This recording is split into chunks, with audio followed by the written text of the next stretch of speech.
What am I doing? Just winning it? Just winning it. You need to make like a geeky game reference though. No, you don't. No, you don't. No. This is a casual conversation. I don't know how to start this, so... Welcome to the first episode of DinoPod. It's a weekly podcast, really, where we're going to be discussing topics from... Whatever the fuck we want. Any I think a wide range, variety of stuff. Interests. So... This week we're going to be discussing gaming and in particular nostalgic games and current trends on remasters. And this week we've got myself, Mitchell, Rita, Tim, Kaz.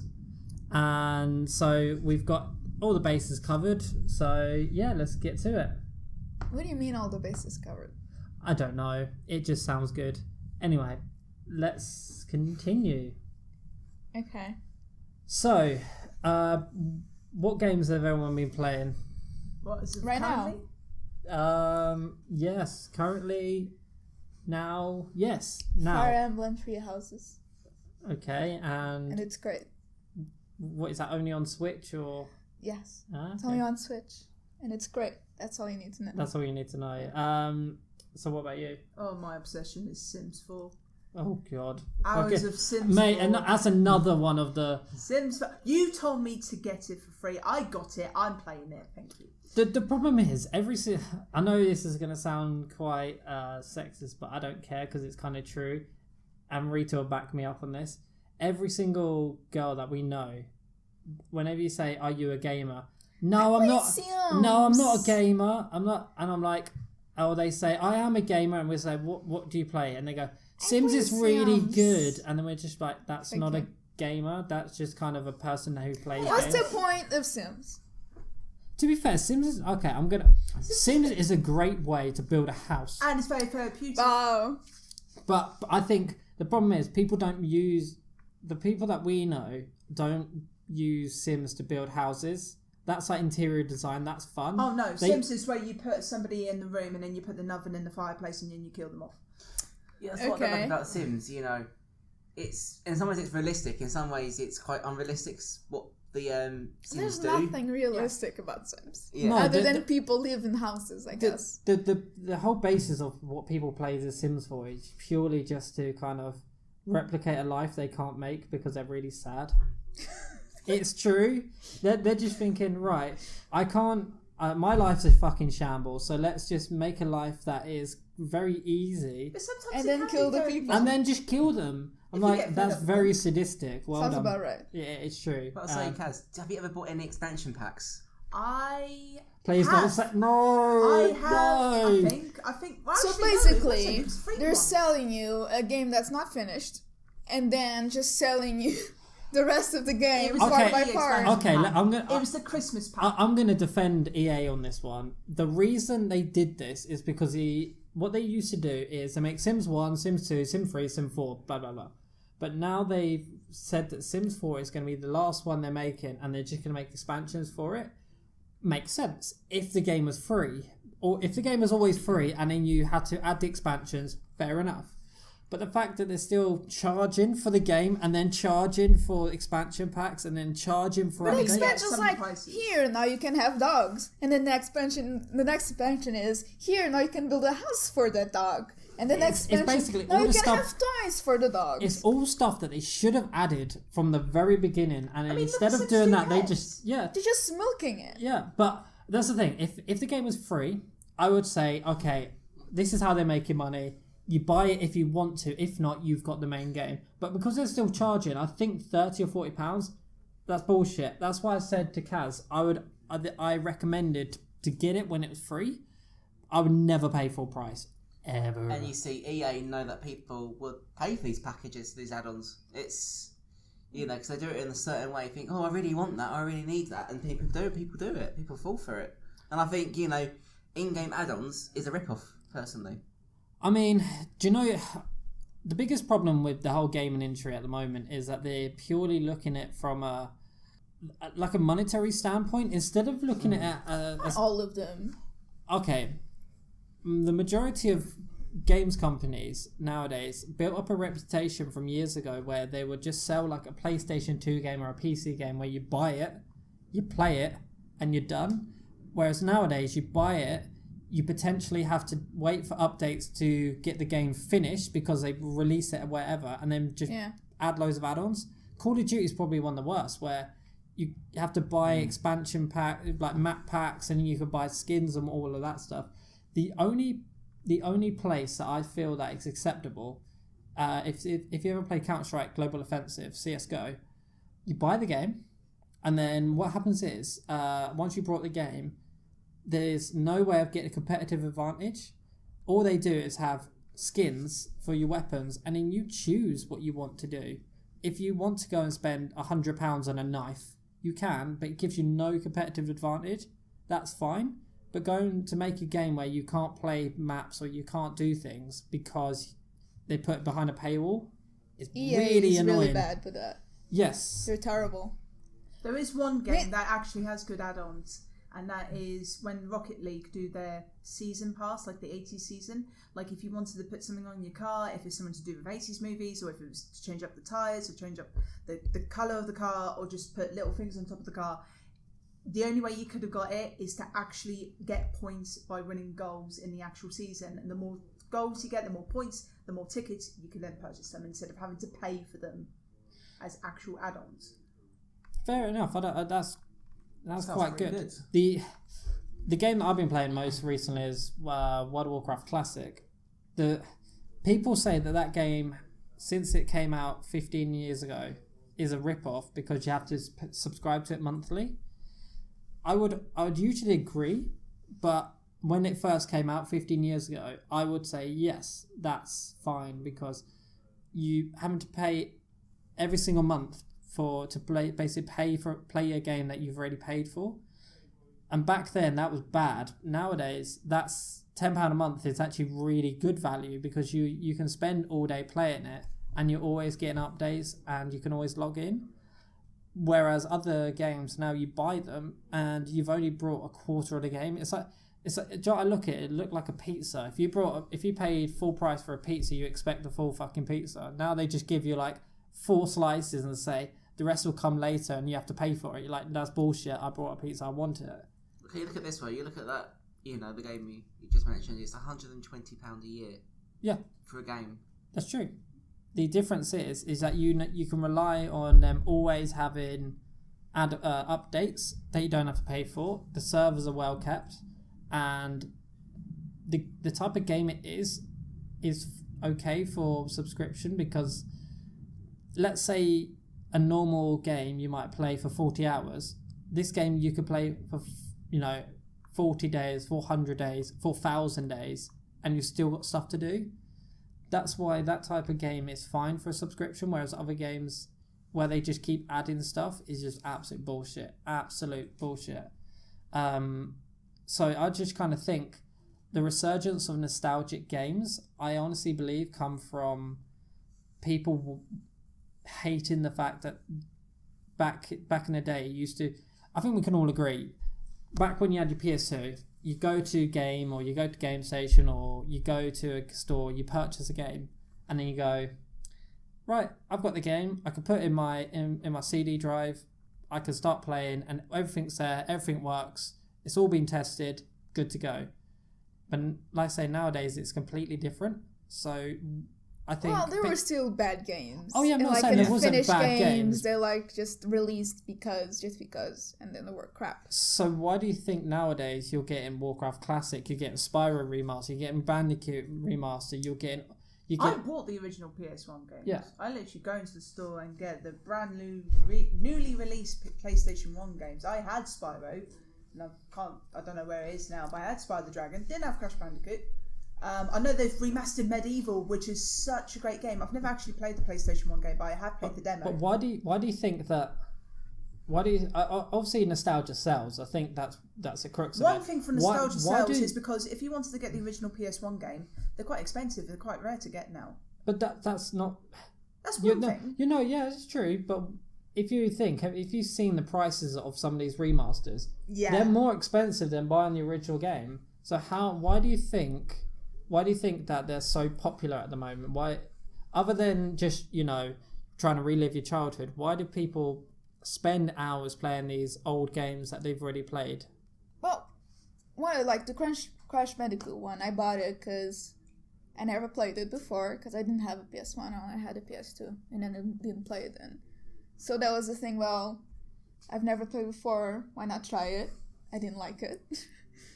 But like I think a lot of people either they got rid of their older consoles and then when they went back into gaming, they couldn't really. Or in most cases, get a an lot of original people one. playing the PlayStation 1 games back in the day would be like showing it to their kids now. Like showing like, oh, Very this good is a point. game I used to play as a kid. Now they're going to play it, and Also, a lot of them do update the graphics and they do look better. they do. Do Like you Jack and Daxter ones, Yeah. those were really good. And I still have them for PlayStation 2, and I still bought.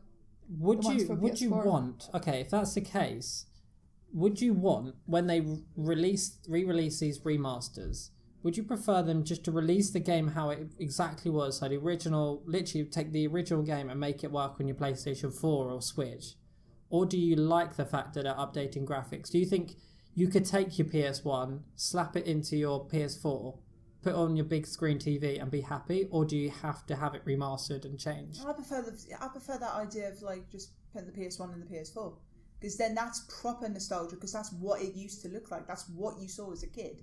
And yeah, the remastered But then it's is just selling you a very old game yeah. for the price of a current new game with better graphics. I think the ones they're coming out, Lion King and Aladdin, so they have the option which you can play, which remastered they look better, or you can choose to play with the old graphics. I think.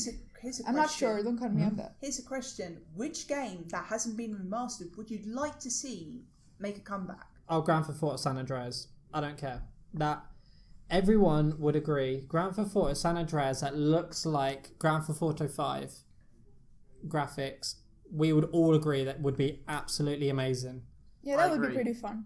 And what about, let's take, for example, would you like them to do like the PS2 trilogy, like the PS2, the GTA 3, Vice City and San Andreas? I think That would be pretty incredible. that would be amazing. And imagine they did bring that out on the on your phones, and it was okay. Did anyone play it on the phone? Like No. No.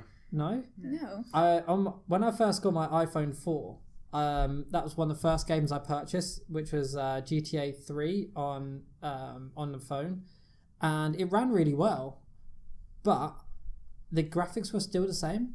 Yeah. So I don't see why they don't just remake those games in like high definition. I think, like you say, nostalgia sells, but it's not nostalgia for Grand Theft Auto San Andreas and Vice City and 3. It's just because they are actually really good games. There is talks that they are trying. Well, I don't know if it will go ahead, but there's talks about remastering some of the original Tony Hawk games, which I love playing as a kid. I love playing the PlayStation 1 games, Tony Hawk Skateboarding, the Pro Skater. But the thing is, if they remastered those, they will pretty much look exactly like the most recent games that they've had, like Downhill Jam, which is a really good game, and they had one for Wii. It will just be the same graphics, and there won't be much difference if it was a Tony Hawk remastered. Like Tony, I don't know if they still release games, but a lot of them like every year, basically the same game. Yeah. Just a better Just a graphics, which few is like what different mods. FIFA does. Downhill Oh my Jam god! is different. FIFA. I'm sorry. There's way too many. And not even that. They are the same people. They are selling to the exact same people who go out and buy a phone every year just because it's got a little bit different. They're the same people who get swept up in the whole I must upgrade, I must be the latest person every single year. They are the same people. Says the person who's got pretty much every single FIFA. Me? The last FIFA. I was going to say, fucking me, what? No. The last FIFA that I've played was 2004. Would you, okay, Tim, would you still play it? Would you still play FIFA every year if they only did it every 3 years? Possibly, yeah. But I feel there is a need for a new FIFA every year because there's lots of new features, there's new teams, new content on there. Wouldn't you? Okay. Wouldn't just If an update be if better? EA won EA, would you think another company would go, right, you buy the game, you buy FIFA, and then each year they would have an expansion pack for that year for, say, 20 quid? I would do that. That would work. Wouldn't that be better than trying to re-release it every year and put little bits different each year? I don't think that makes sense. Obviously, people are going to buy it, but... Because I guess a lot of the draw is like teams change every year, players change teams, and so that's, I guess, why some people would buy it, so they're updated. But like, I think that could come with like just DLC the next year, not the entirely new game, which is 95% exactly the same from the last year. Yeah, there'll be... What ends up happening is like, oh, this year PlayStation have paid us stupid amount of money, and so we're getting it exclusive to this console. So you buy that, and then the next year Xbox might take over, and then you think, actually, I need to buy an Xbox this year. And when you say that, I don't like constant exclusives. It's like on Xbox you've got obviously Forza Motorsport, and PlayStation got Gran Turismo. You know, I like both those games, but as I say, you need both consoles in order to get the best out of both games. No, but I'd agree. I like console exclusives. But then they make sense. It makes sense. So let's flip it on its head. So would it feel right to have, I don't know, Pokemon on your Xbox? No. It wouldn't feel right because it's not. It's so linked to Nintendo. It's so Nintendo, and Nintendo's great at that. That's the thing. I think Nintendo is one of the only companies who, although they keep releasing stuff, they actually are focused at fun instead of flogging you shit. Instead of flogging you this small game that you have to add to, they sell you like, this is it. You buy this game at £50, whatever, you buy this console, and you're going to have fun. You can have fun with a family. Yeah. It's Nintendo do it great. I think that's true. But for more hardcore games, let's look at hardcore games, alright? Esports. Define hardcore games. So when I say hardcore games, I mean like esports, like, you know, your CSGOs, your StarCraft, your things like that. Have you realised that pretty much all, with the odd exception, are all games that have been around for over a decade? So CSGO came out in 2013. So that's years ago, and that's one of the newest ones. StarCraft 2 has been out for years. Then you've got like League of Legends has been out for over a decade. Why do you think people still play those such high level and keep playing them when there's new games? Is it because of... They get drawn into it, I think. They do? But why do you think that they can't replicate it? Do you think people just get drawn into it and then they get good at that game and don't play anything else? Or do you feel like... I would say they don't play anything else. They might not compete in anything else because they're still... I'm pretty sure there's still like championships for like other games. Yeah. But like Smash Brothers is... I'm pretty sure there's World Championships, and that's a game that every couple of years a new one comes out. I think the only exception, although we all, meme about it, is got to be Fortnite. I think in some reasons, like we just said, I think it's an addiction more than anything. You get drawn into a game. I think people become addicted to it. That's actually a good subject, right? Talking about like addictive games and addiction, what games do you think like you can't stop playing? Oh, Sims for me. I'm not going to talk about Warcraft because I've got a shitload of stories. Yeah, We'll go around. So yeah, what game have you ever played that you think, I can't stop playing this? I'm going to get home from school or something and I'm going to be playing it till 10 o'clock every night and you can't stop. Well, for me as a kid, I only had a restriction playing games. I only had like 20 minutes on the PlayStation. I had a proper restriction playing games. So I didn't really spend a lot of time playing games as a kid. But as it progressed, I then had the ability to then surpass that 20 minutes. I could do whatever time I want. And for me, yes, it's The Sims because I find it very therapeutic and I can actually do diagrams of the houses and then do the houses on the game. But as of recently, I would say Life is Strange, because Life is Strange is that kind of... It's a story mode, and you can actually choose which path you want to go, and you can go back, you can change it again. I love those kind of your choice, which path you're going to take and what happens. But my question is, would you define how many hours do you think you're playing that per day? Usually for a day, preferably in the evening. Sometimes I can end up playing for like 6 hours. But would you say that's an addiction? It's not really an addiction. I enjoy it, and sometimes I would start playing and then I won't stop because I enjoy playing it. But it's not an addiction. What would you define how many hours per day?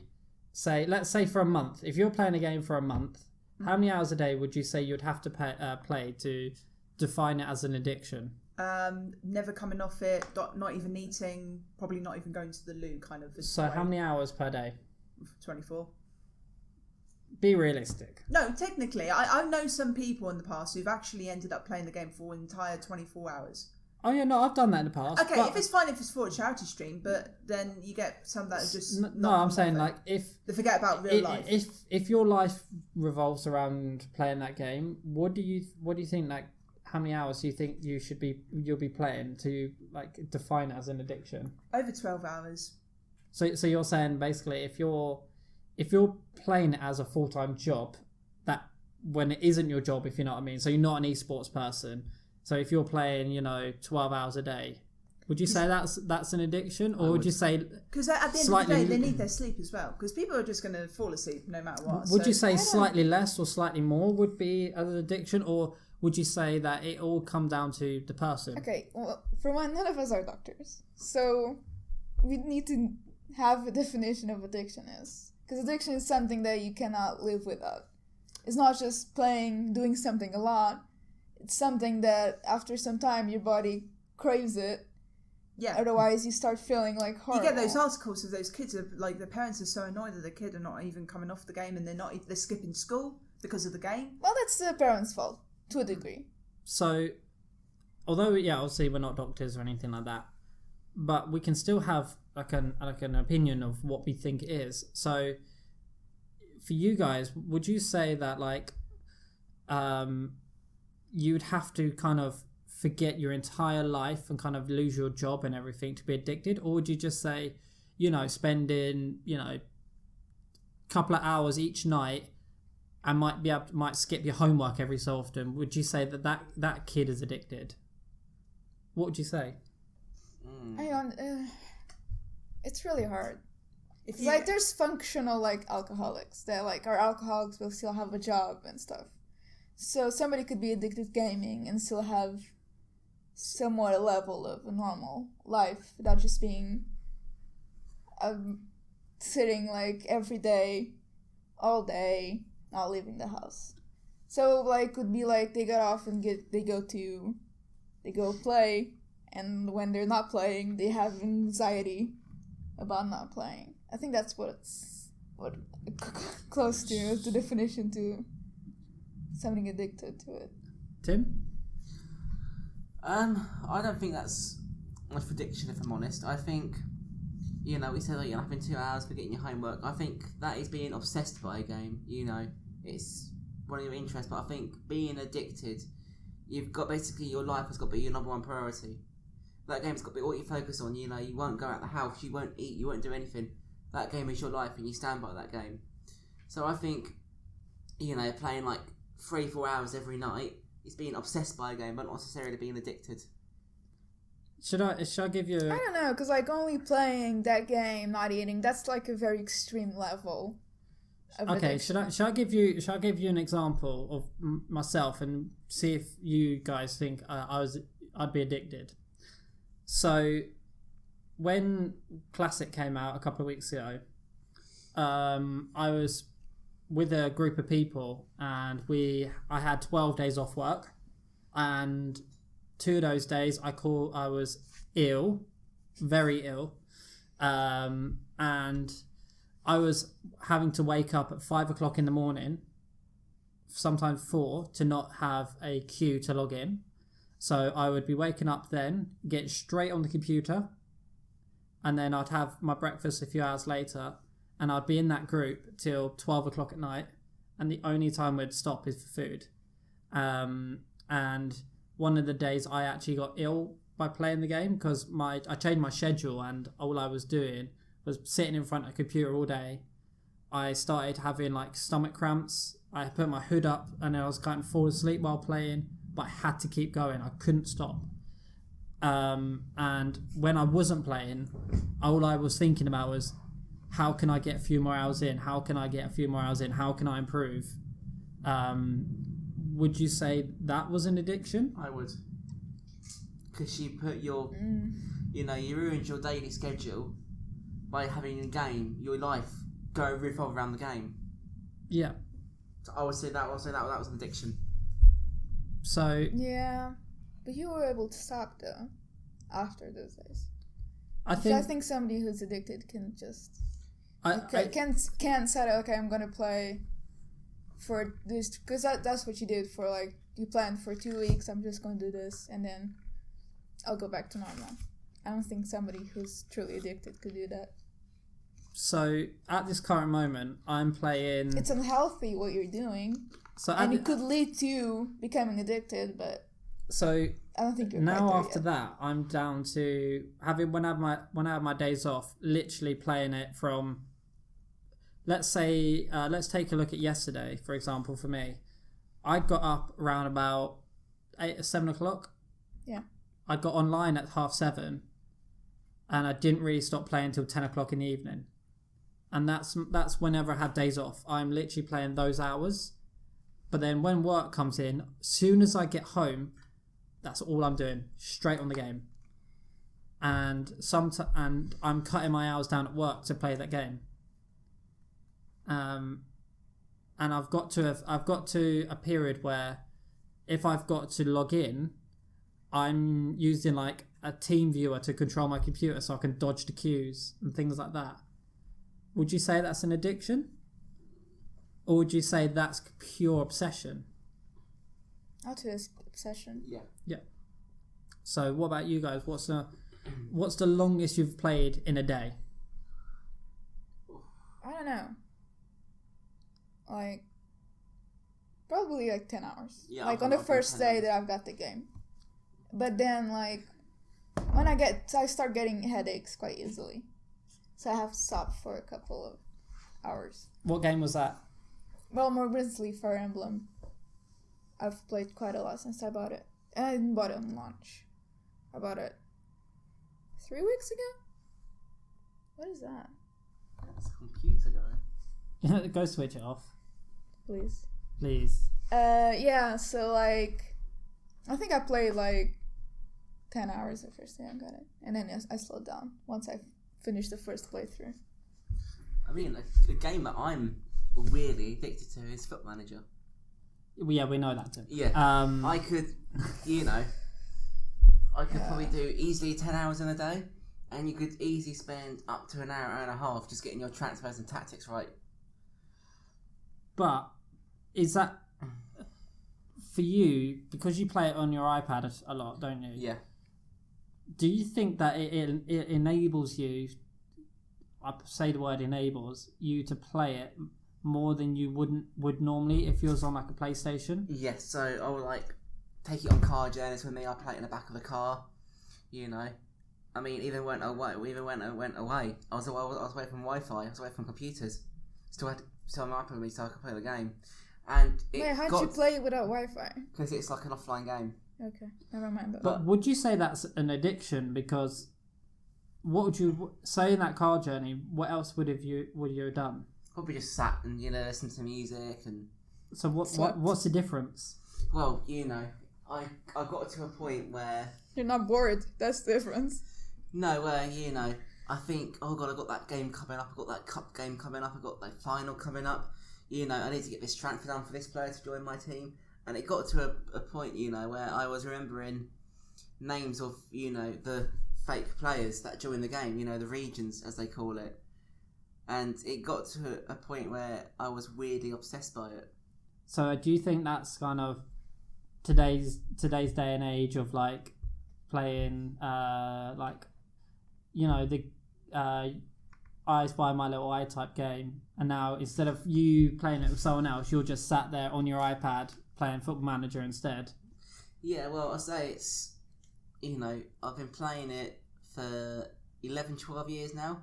I mean, you could give me a football team and I can tell you who the manager is, who the players for that team are, who the striker is, who the top scorer is, what league they're in. So if you how many hours do you think you've put into that game in total? What, for... In that 12 years, how many days do you think you've actually put in? I think it was Football Manager 12 on the computer. I think I touched 2,500 hours. 2,500 hours. So how many days is that actually? I have no idea. That's got to be over like 20 or 30 days. Probably. 2,500 hours. Yeah, find out how much that is, because that to me. And how was that? Just in a year? This was just in a year. So, wait, what? But it might be more than a year, but... Well, if it comes out each year, I would doubt that you wouldn't buy the next one. It's 104 days. What? So you hold on. That's how many that's hours 3 did months. you say? Does that say 250? Or does that say 2,500? 2,500. Yeah, so I played for 104 days, but that was over a gradual timescale. So that wasn't... That's a third of a year. Tim? No way. Okay, this goes... If that's in a year, now would you say that's an addiction? Yes, that's crazy. So, would you say out of the But you got 15 years on and off I've been playing World of Warcraft, I've probably racked up at 1,000 days game time. Would you say that's an addiction? Over 15 years? Yes. 1,000 days? Yep. Not really. Well, I mean, for... Actually, Google that. Put 24 times 1,000. And see how many hours that is. Because this is just going to see if Tim's, crazy. 24 times 1,000 is 24,000, but you want that in... Wait, what? That in terms of divide that by 15. Divide that by... 15. 1,600. And then, so 1,000, and then divide that by 24 hours in a day. 66.6. So I was playing... So 66 days each year. That's a month. No. So a month and a half on a game each year. Wait, no, that's 2 months. So let's say 2 months out of 12 to play a game. That's not even that bad. That's not that bad. I thought I was worse. And so you're 100 and something days. That's terrible. But, I got to a point where I was doing 12 hours. I was starting. Tim, 12 hours isn't too bad. Let me guess. During your I bet during the summer vacation, you were like... I was on it all day during the summer, but I got to take even when I was revising for my GCSEs. It's how long ago it was. I'll get home from school at 3:30, 4, and instead of doing revision, I'll go and have 8, 9 hours on Foot Manager, and I just got addicted to it. Tim, you're now making me feel good. I thought I was terrible. I thought 1,000 days in in 15 years was bad. I think the most hours I've had in game was 300 something on Pokemon. I can literally play it Alpha right now. It's on my Sapphire. iPad. Yeah, Because Tim, I you're got not into, playing that right shiny now. hunting. But yeah, Yeah, so but- I think... Well, we've gone off topic quite often. Have you guys got any stories of over all this time that we've all been playing games? Have you got any of stories that you wanted to tell?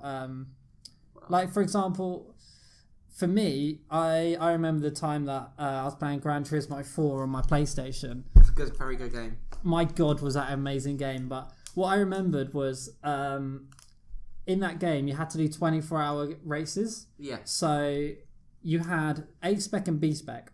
The difference was A spec is you actually using a controller and racing. B spec is when you let the computer basically play it. I used to all the time. I used to have some really bad B spec drivers, didn't you? Oh yeah, they were terrible. But the thing is, what you'd always do is get a stupidly fast car, put it in a lower race, and then you can basically hope that they're going to drive it well enough so they don't always keep crashing. Yeah. And so what I remember used to happen is I had the original PlayStation 2 Slim, And what happened was I left my PlayStation on overnight to race, Oh no. and it would always overheat.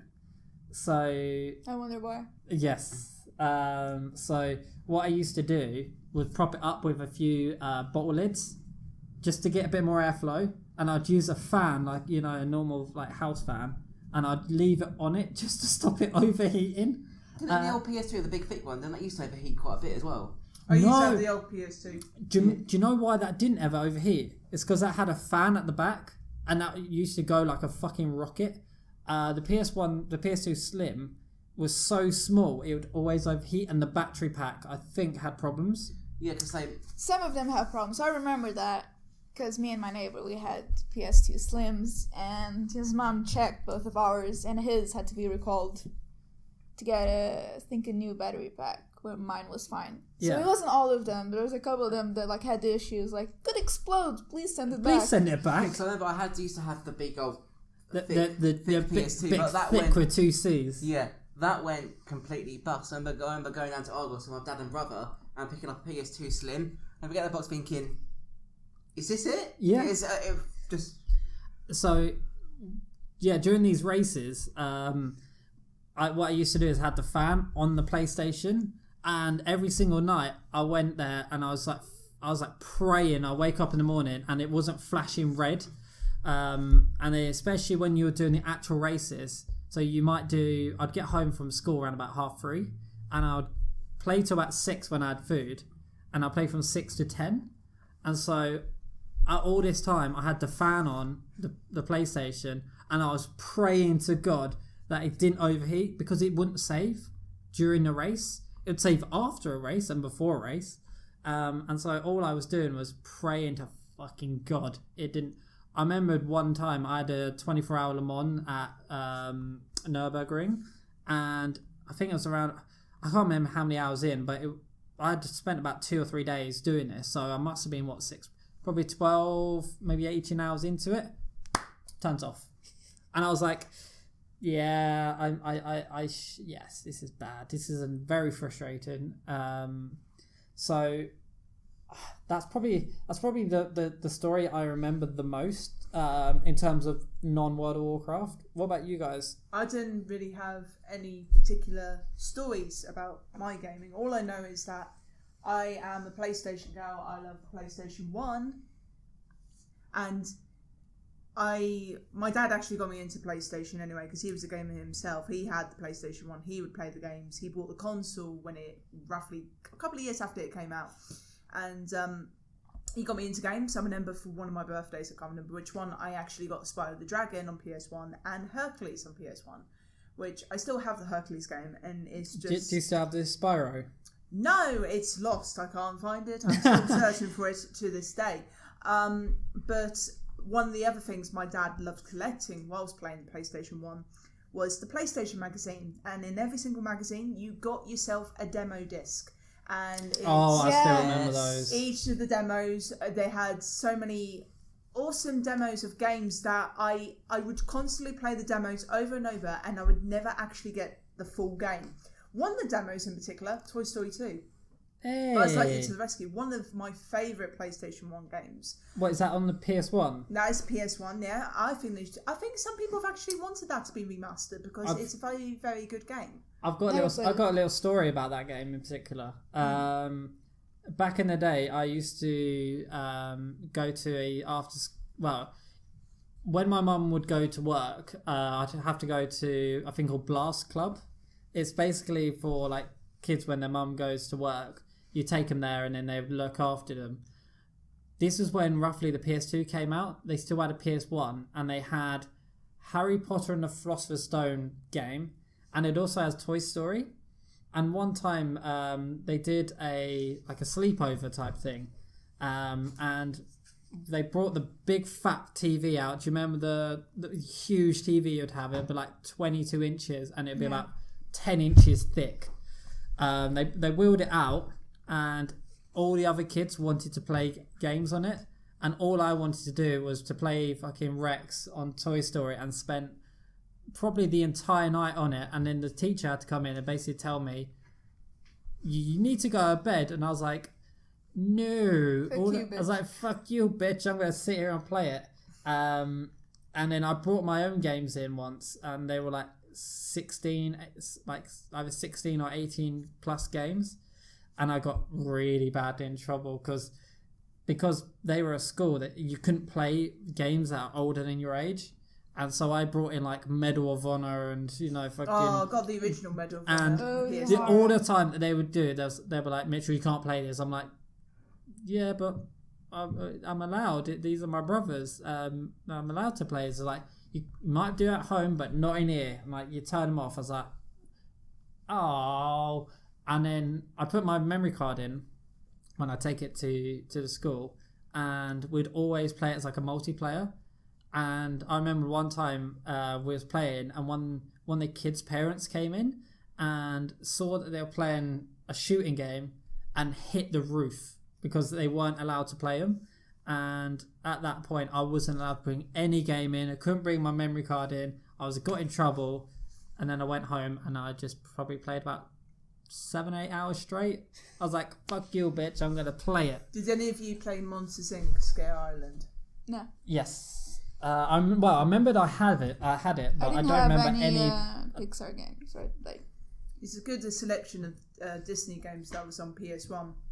But one of the things I loved with the PlayStation demo discs was, like, one of the games on the demo was Pandemonium 2, and I actually had to pay slightly more just to buy the full game, and then realising that it's actually quite hard. It's an actually quite difficult leveled game. The one I played, the demo, was easy, but the full game was like, oh, I paid loads of money for this. But one game in particular, which still in its original case, which I love to this day, was Hogs of War, with the pigs of the war, voiced by the late great Rick Mell, which is underrated. Everyone just thinks of him as just actor, TV and stuff. They forget Hogs of War. As you said that, do you feel like games have become easier? No. Do you think that Depends on the game. Like, there are games that are easier, the games that are frustration. harder. Do you have to always, like with PlayStation, where you have to keep pressing the button, and you, like, sometimes you hold the button down to make the car faster? That theory of, or if you keep holding the button down, it'll just make it faster. But it doesn't really it's do. not true.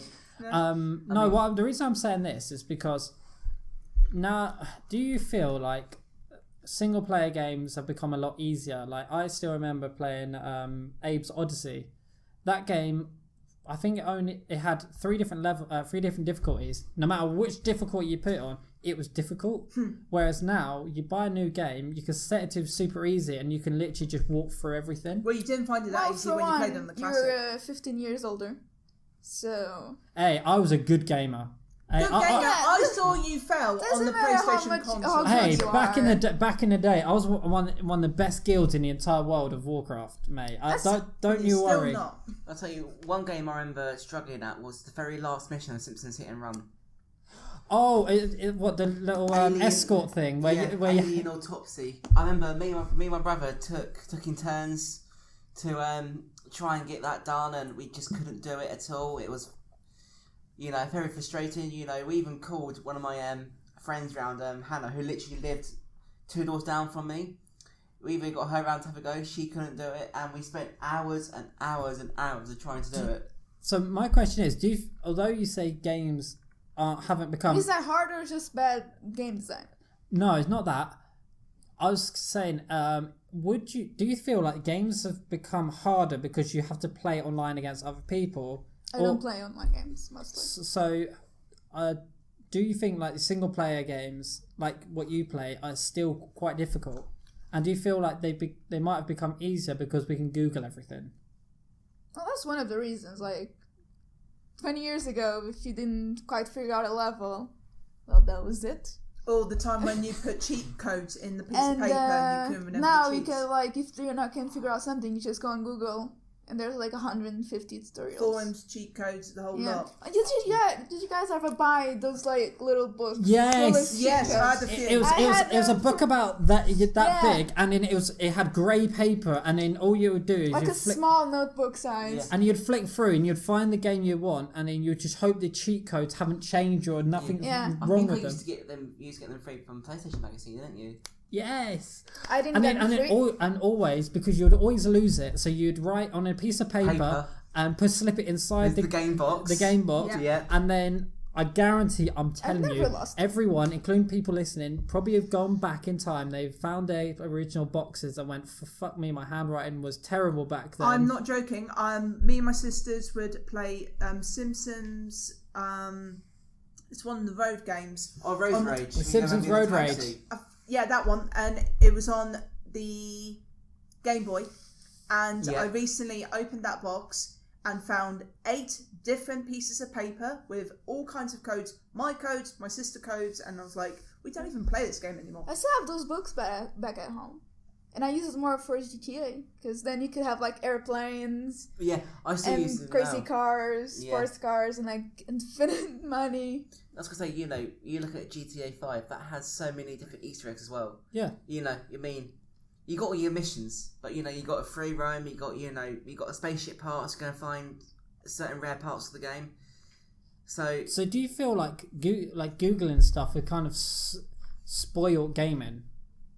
Not really. Do you feel like not really? Okay, so let's put it this way: if, for example, you were playing a really difficult game and you weren't allowed to Google it, and then you finally succeed, would you feel better than literally just whipping out Google and going, how does one do? And then just following the procedure. Yes, but that's about like personal responsibility. It's like you only Google it if you want. You're like not obligated to. Without Google, I wouldn't have realised the many Easter eggs there are on GTA 5, and the fact that GTA 5, the 2013 game, is still popular now. I think. True. I mean, there's still stuff on there which I got GTA 5 when it first came out on PS4. And I remember I'm still playing it now. There's still new stuff I'm finding about the game.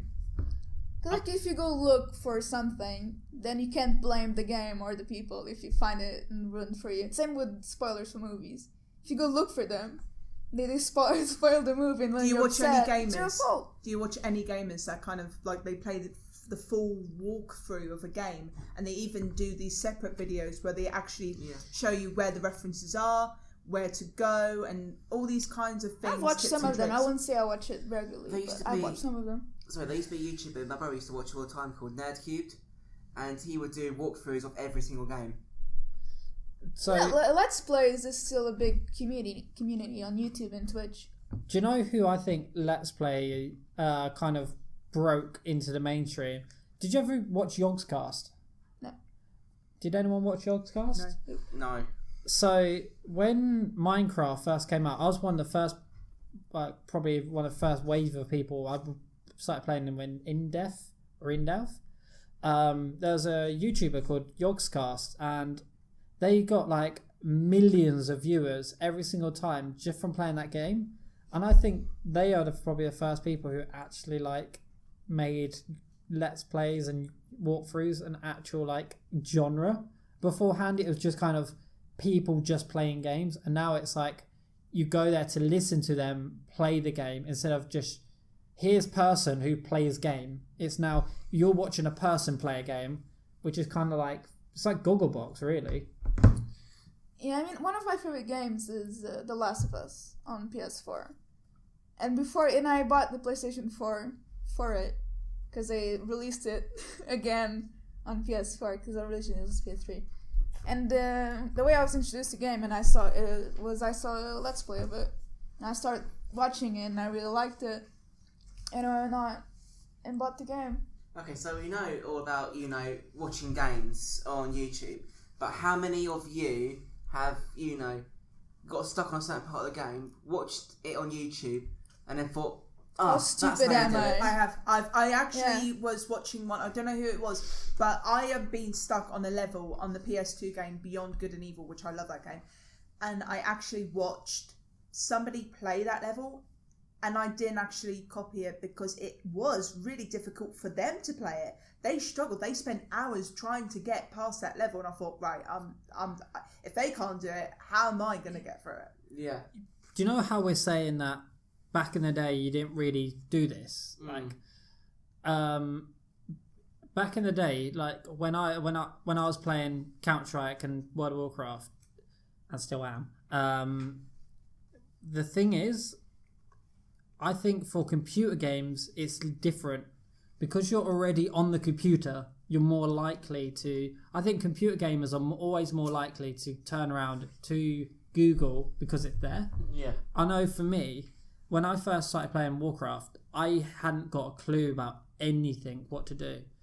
And so far, the fact that I was pressing my abilities and that lot with my mouse, and as soon as you go online, you realise how shit of a player you are when other people like basically tell you exactly how to play it, and then you improve. And I think that's something that I never did on PlayStation. Yeah. So do you think there's a disparity between like PlayStation, like PC gamers and like console gamers? I think so. I don't know. I mean, the only game I've played on PC is Minecraft.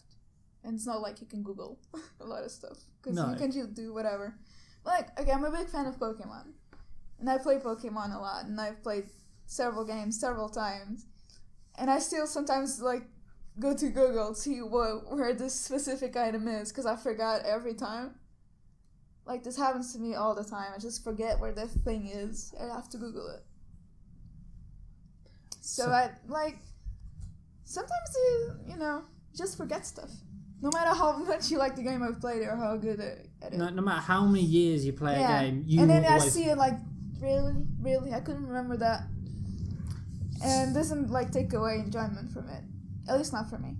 So, just talking on that, so is there any games that are kind of upcoming that you guys are really excited for?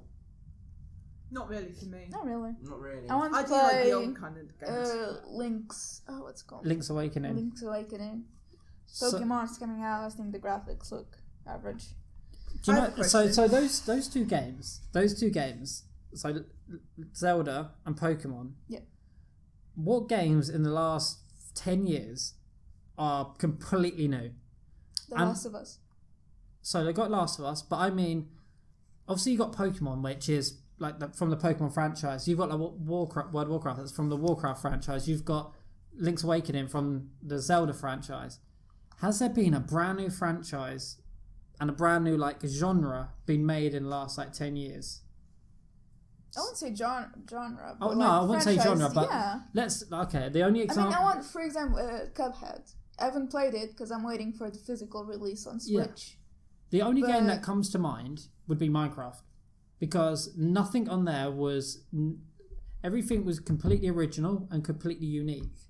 Well, building worlds is not completely original. No, it's not completely original, but I'm just saying, like, It's just... the characters, the theme, everything was kind of new.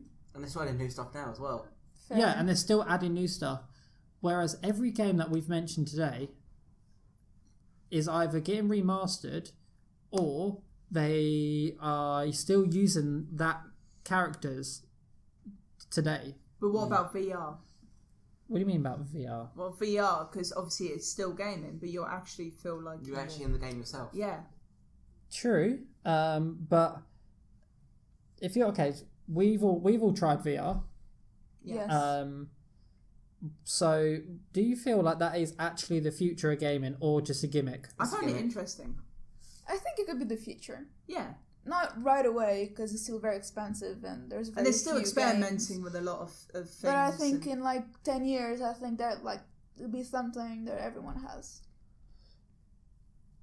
Well, if that's the case, if you look back 10 years ago, 15 years ago, whatever, would you have seen the uprising of all of the original games being remastered? And would you say, oh, that would definitely happen? And do you think people are underestimating VR? Or do you feel like it's a pure gimmick? I think they're still new. There's still much more to explore. In what regard?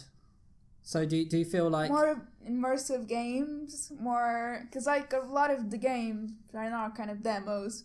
We're just swinging shit around with very small stories and stuff like that. So I think. But don't you feel like, Tim, you've already said today, the whole reason you play Football Manager is just because you can go on your iPad and play it now. Yeah. But do you feel like VR is always going to be niche because you have to take time out of your day to kind of, instead of just whipping your phone out or whipping your iPad out, which is what pretty much, let's be honest, most gamers do. But do you feel like VR is always going to be niche because you're going to have to put a headset on, get the controllers out, and take time out to do it? Absolutely. I disagree, because like when you're playing on a console, you're taking out time to it. Like playing on an iPad or iPhone, like everyone does it, but it's mobile gaming. Nobody's like, except Tim, I guess. There's very few games where there's a story to it, and you have, I don't know, you can like. So what about your Switch? I don't think you could play some of the games. So what about your Switch? What about it? Switch, like for example, the Switch Lite has just come out, which is pure mobile gaming. Yeah, not really. And, well, you can use it anywhere. Would you consider a 3DS mobile game? Yes. Because when I think mobile gaming, I think of mobile phones. No, it's when like, most people think mobile gaming, they think Candy Crush. But do you not feel like the future of gaming is going to become like Switch based, where you're going to have like the PlayStation Switch, if you know what I mean, where you're going to have like the PS Vita and the PSP, I think were kind of foreseeing the future but weren't there enough. Except the PS Vita was a failure. No, this is what I'm saying. I think they were too early. The Switch has made it perfect. I think in the future you're going to have every console mobile based, where you can take it around with you and dock it when you get home. I think that is going to be the future. Kind of like recently, like this week alone, they're releasing Mario Kart on mobile for Android iPhone users. So it's kind of like that started off consoles, you can play with your friends, and now it's like we're going to mobile. Yeah, that's why I feel like the future of gaming is pure mobile, and the only exception is kind of like PC gamers, who are always going to be the crowd that wants the best graphics, who wants the biggest, who wants the best, who wants the VR. I think we're going to come to a point where all it's going to be is kind of mobile games, which is most people, and VR and PC gaming, which is another section of people, which isn't bad either way. You can do both. I think that is definitely because the Microsoft's not going that direction at all. They're going in all digital. The next Xbox, I think they've announced, is going to be all digital, no physical games whatsoever. Which is fine, because that means you're still going to have a console, wouldn't you? You still have a console, but you're downloading. Yeah, but you're downloading to the console to play at home. I don't think mobile gaming, in terms of everything's going onto the phones, I don't think that's going to be the future of gaming. It's going to be a big aspect of gaming, but I don't think it's going to be the future. I think physical is going to fizzle out. Oh yeah, no, physical games, yeah, fair enough. Which I think it's unfortunate, because I really like owning the games. Did you see the uproar with the Diablo Mortals? No. So basically what they did, Blizzard Entertainment have always been a hardcore gaming crowd. It's always been the people who have the desktop, who have the computers, who are super hardcore. That's their fan base. What happened was they announced a game at BlizzCon, so they had a room full of like sweaty nerds. I wish I was there. And they announced Diablo Mortals, which is essentially the new Diablo game for mobile only. Yeah, and everybody hated it. Everyone hated it. However, if you'd have taken that to China or Korea, out there is huge on mobiles. That's what it's made for. And I reckon in the next couple of years, you're going to have everyone completely switch over to mobiles because that's how it's already happened there. You're already seeing that. I don't agree with that. I think more and more they'll invest also on mobile, but I'll never think they'll completely erase their home console, because it's still huge.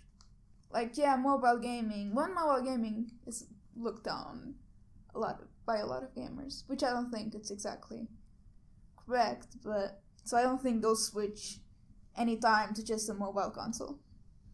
But then if you look back 10 years ago, mobile gaming was, you know, your PSPs and your PS Vitas, and it was a flop. That wasn't nobody called it mobile. When you think of PS Vita or PSP or 3DS, Game Boy, whatever, it's a handheld console. Nobody called it mobile gaming. Mobile gaming was born out of smartphones with mobile games on phones. Candy Crush and whatever. Candy That's Crush. what started Angry it. Birds. I Angry can't Birds. play Candy Crush. Oh my god. Flappy Bird. When people think of mobile gaming, they think of that. They don't think of the PS Vita or the PSP or the 3DS or the Switch Lite. That's what I'm saying.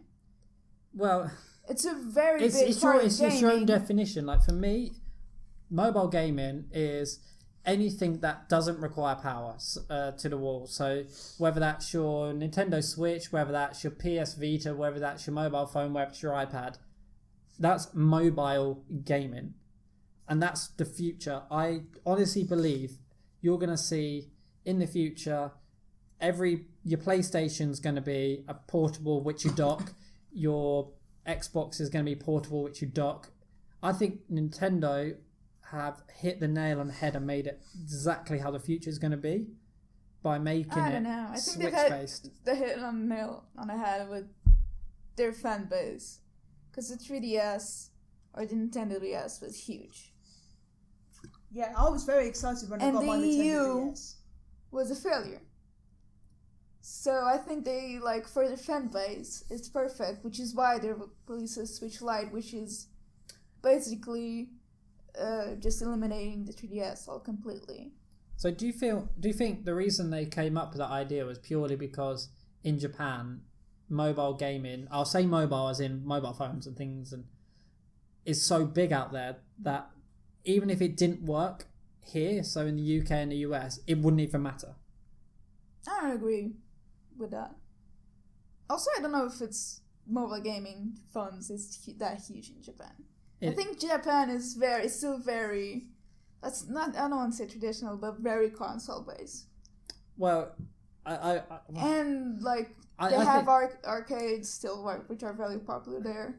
I wouldn't think they're mobile gaming. Actually, saying that, and with Korea and China, like they still have what gaming cafes? Oh yeah, they still have the net cafes cafes.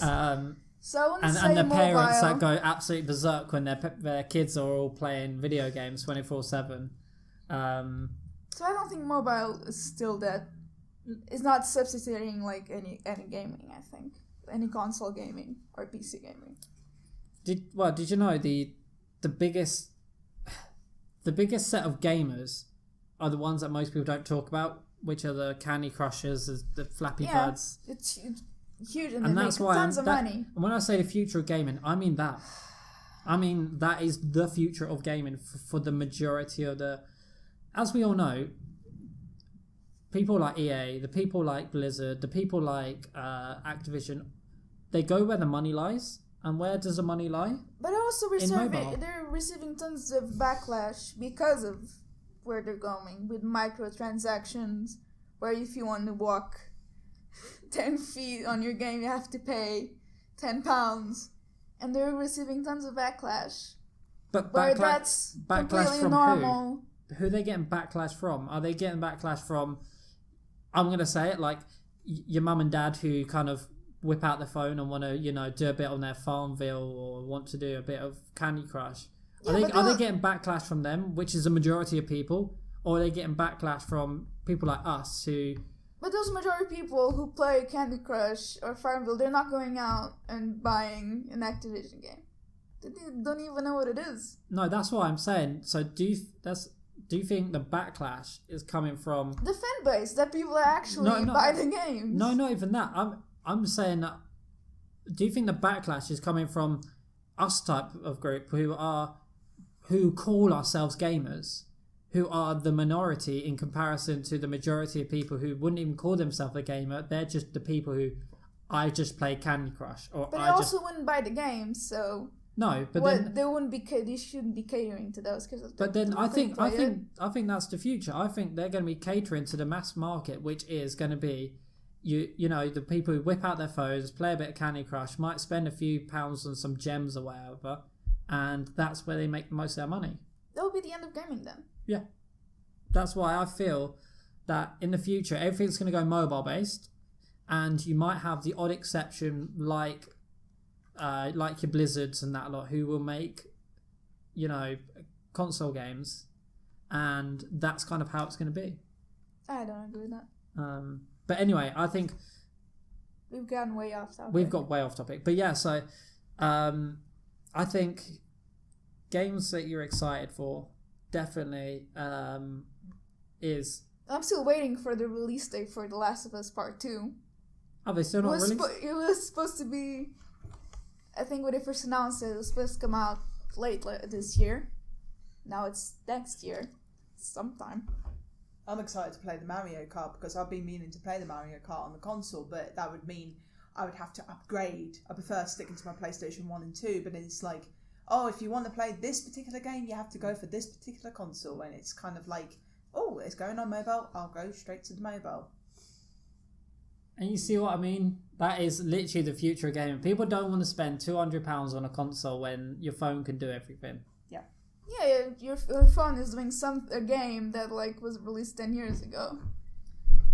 But that's the thing. The new iPhone 11, for example, has a ridiculously quick processor. And have you seen the games that can be played on it? I'm telling you. But are you telling me you're getting an Apple Arcade? The Apple Arcade looks really good.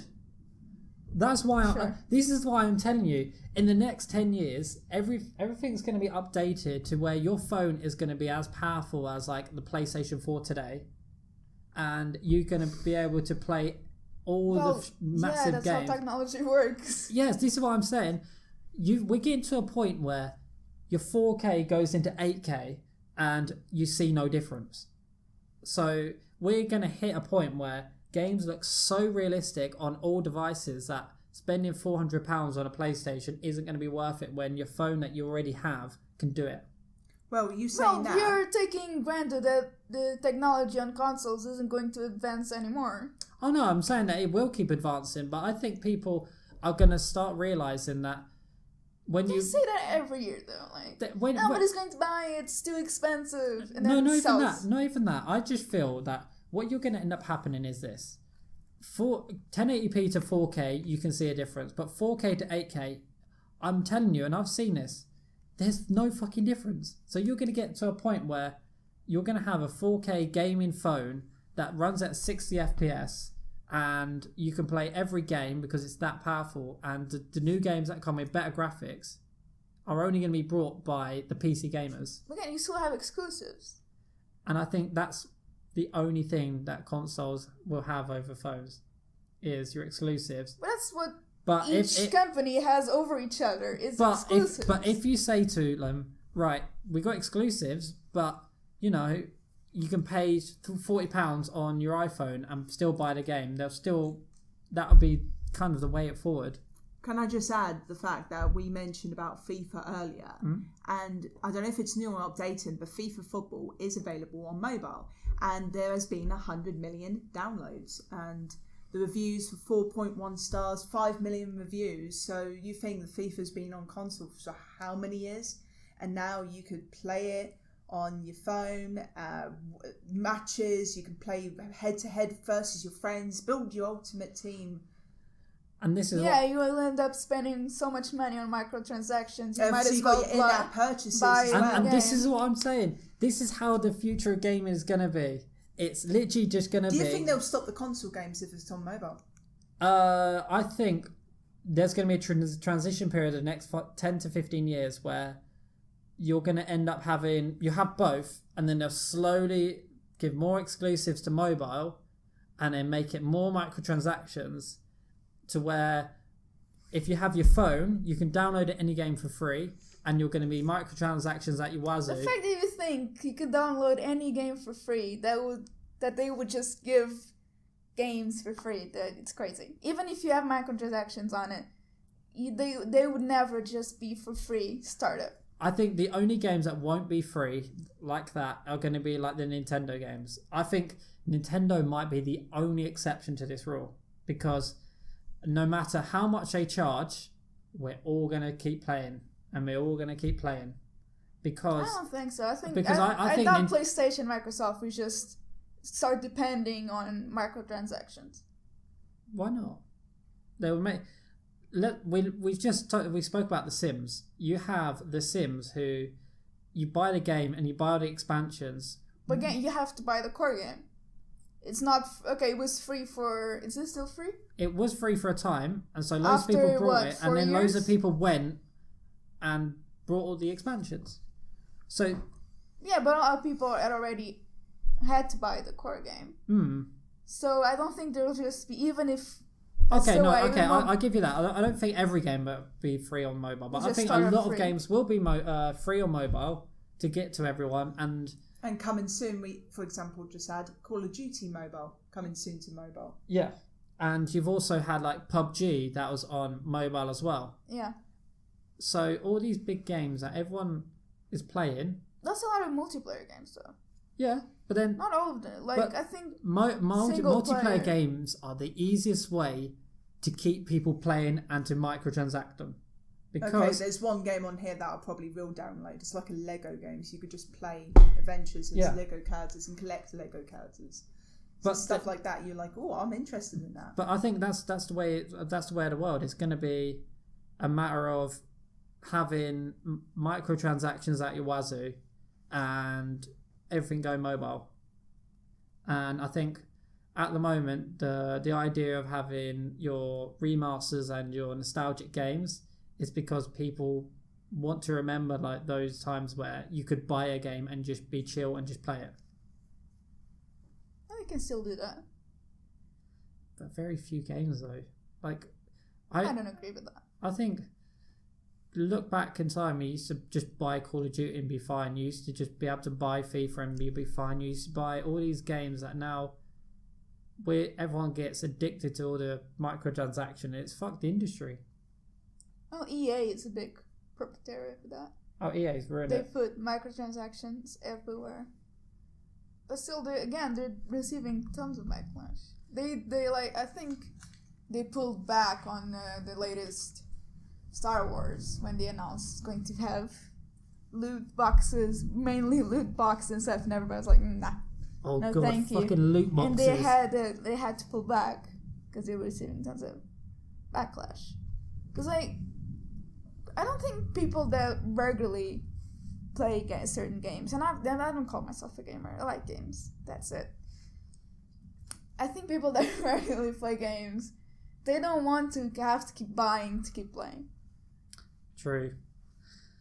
But I think if we're all honest, that's how it's going to be in the next few years. Not all manufacturers, but a lot of manufacturers, and that's kind of how it's going to be. So I think for me, I don't think so. For you guys, there's no real games that you're super hyped for. Am I right? Off the top of my head, no. Not right now, no. No. Again, I'm waiting for Cuphead to come to Switch. I want to play that. I'm excited for that. I'm happy to just play the games that I enjoy playing from time to time. I'm excited for Last of Us when it comes out. And I want to play Link's Awakening, but money. But money. And the one that I'm not... I'll play it, but I'm not that excited is Pokemon, because I think they're a bit disappointing. Yeah. In terms of graphics and content. But yeah. But just because there's no immediate one that I'm excited for, doesn't mean I want to keep buying them. No. But yeah, I think one thing we can all agree on, the games now have just become a little bit underwhelming, and I don't know. I don't agree with that. I mean, I don't know. What do you mean by underwhelming? I mean, I don't know if it's just because we're getting older or anything like that. I still remember being like queuing outside the local game. Okay, see, I never done that. I remembered when. Okay, I remembered when Call of Duty, or which one was it? Modern Warfare 2 came out. Yep. Sainsbury's had it on a £20 deal or £25 deal. It was a ridiculous deal.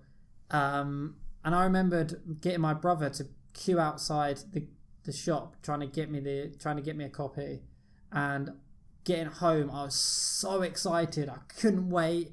All of my mates were playing. Everything was amazing. And then every year it came a new game, new modern Call of Duty came out, and it just got more and more disappointing. So I don't know if that's because it was we knew what we was getting. Well, Call of Duty is a very repetitive game. Everybody, it's the same game. It's the same with FIFA. After they reached, I think, the high point, which was Modern Warfare. And then after that, they've kind of already done everything. True. So they keep repeating it. Which, I've never played multiplayer games that much. I always enjoyed the single player more. Are you okay, Tom? Yeah, my legs ache. And so the games that I remember playing are Jak and Daxter and the sequels. Sly Cooper, my friend had it and we played quite a lot. And I think we remember, we played together. It was still single player. We were sitting next to each other playing, telling each other what to do. So those are the games I remember more. Yeah. And I'm not disappointed when I picked up Last of Us, which is such a great story. So amazing. When I picked up Super Mario Odyssey, which was my first 3D platformer, because I didn't have a Wii or a Wii U. Yeah, I mean, I've told this guys before, but the first console that I had was a bootleg. It was a PS1 that played fake Nintendo cartridges.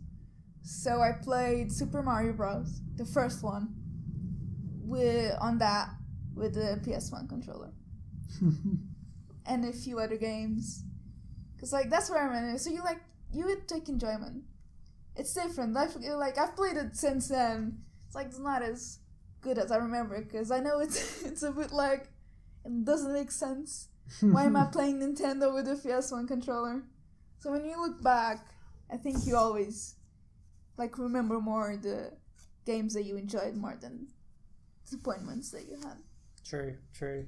But yeah, I think we've all agreed that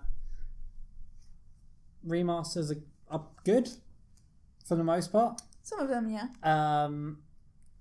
Games coming up are still good, and the gaming as a whole is still kind of exciting and fun, and we're still having enjoyment out of it, but just kind of more disappointing sometimes than we expected. But I don't know. So yeah, you guys, final thoughts. You want to start, Rita? Why me? Tim. You start, Tim. Go on. Well, I think for me, as I got older, video games have, not been less enjoyable, but, I still enjoy playing games.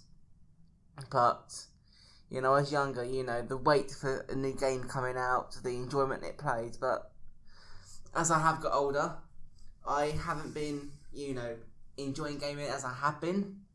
But I'm still, liking the games I play. But I'm just enjoying my games at the moment, but not as much as I was. Is that just because you're getting older? Probably. Yeah. Life sucks. I'm working in retail as well. Oh yeah. You don't get much time. I think for me, I'm actually enjoying games more because you only play Warcraft. I think because I only tend to play World of Warcraft because they re-released the original game that I enjoyed so much.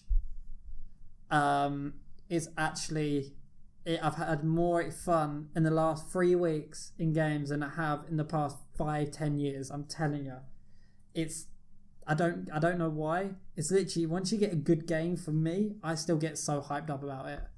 I think as I'm getting older, I'm actually getting more childish, and I love it. It's great. What about you? Me? Yeah. Final thoughts. Well, I still think games are enjoyable as ever. You just have a different level of expectations. Because when you're a kid, if you've played bad games as a kid and you loved it, because you're an idiot. That's how it works. You're a kid, you're an idiot, so you love some stupid games from some stupid bootleg console because it's fun. And I think games are just as fun as they were. You just have to look a bit harder sometimes because there's so much more variety, which is fucking crazy. You've got all the indie games you can play, which are mega fun sometimes. You've got all of the big releases, which can be fun. I think we've all kind of spoke about the big releases today. Yeah. We've kind of glossed over the fact that some indie games have such cool ideas that don't... Again, Cuphead. Yeah. Such a cool game, like the graphics. It's not realistic graphics. It's such a stylized game. And apparently it's really hard. So, I mean, it's not only AAA that's exciting. So yeah, final thoughts for you. Yeah, I love games. I find some games therapeutic, some games stressful. I could get very frustrated with games, and I would get to a point if a level gets too difficult, I would definitely come off the game. But some games are good. I've had a few games that are quite bad and I won't complete. But at the end of the day, it's just a thing people like to enjoy. That's about it, really. So yeah, I think we've all agreed that even as you get older, they still are mega fun, and I think definitely try out new games, try out indie games, definitely, and I think all of that comes definitely to a lot of enjoyment. And Sims suck. Oh yeah, and Sims sucks. Yeah. So yeah, I think that's definitely the end of this episode. Next week we're going to be doing an episode on Charles Manson. So completely related, like games. Charles Manson. He definitely had this as his game. Yeah, you can tell that he played Nintendo in his head. Whoa! I don't want to spark any controversy. I'm pretty sure he invented some of the games. Like I definitely think he had he had was his a hardcore gamer. Because, games cause violence. So clearly, he was a hardcore gamer. Oh my god, we didn't even cover the Donald Trump game violence. Let's just not speak about him. But yeah, so next week, Charles Manson, we're going to discuss the cases, the trial, and kind of the overall... craziness that he was fucking mental. That's all I'm going to say. Tune in next week to find out kind of what the fuck happened to him. If you know about the case, we'll discuss as 4 people what we think his sanity was. Definitely bad. And whether or not the result of the trial actually was suitable for the crimes that he did. So yeah, check out next week. We will be back. And from me, goodbye. Bye. Bye. Bye.